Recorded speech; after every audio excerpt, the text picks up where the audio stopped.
My only hope is that in the next few minutes I can convince you not to quit music. I want to start with a story to give a little bit of context to what I'm about to say.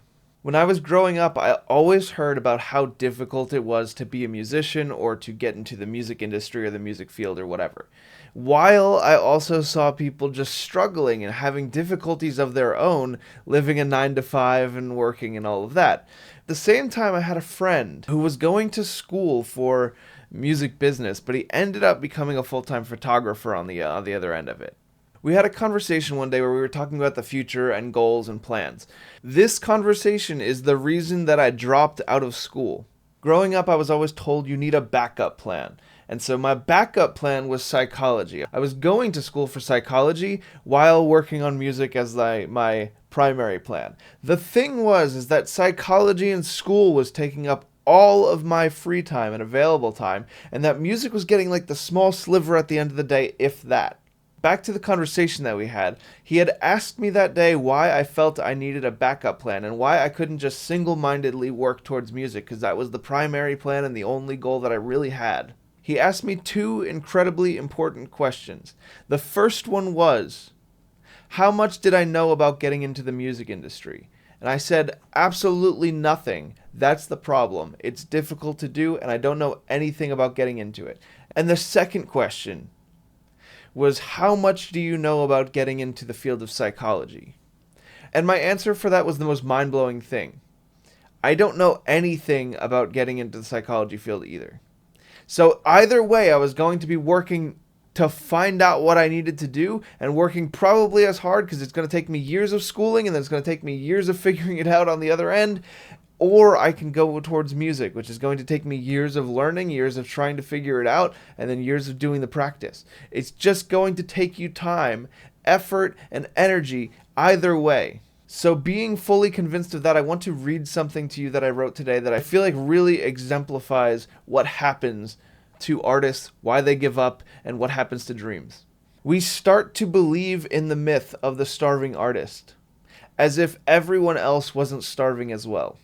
I grew up hearing about how difficult it was to make a career in music, as if it were easier to hate what you do every day for work and make just enough to survive week to week.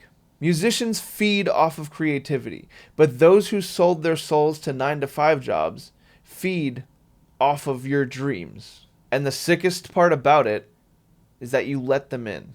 You let them tell you how difficult it would be to live the life you want while they continue to complain about their finances and their home life. You let them put your fire out every time you come into work with a spark in your eye from last night's creative pursuit. You let them shame you into believing that your dreams aren't real every time that you have that little lump in your throat and every time you get a little tense and awkward when you say, my band, or the song that I wrote.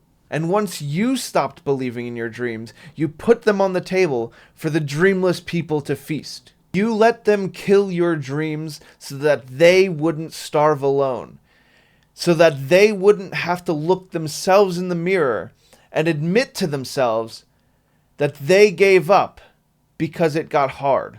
And the next thing that everyone does is that they get cynical. They get cynical about music, the music business, the music industry, and the music game. As if they didn't just sell their dreams for a new game. A game where you hate all of the other players and you have to live the same day over and over and over again. Where you have to drag yourself to work Monday morning. And then you can't wait for hump day because it's Wednesday and it's halfway through the week. And then Friday you get to sigh and exhale because you get to relax for the next 2 days.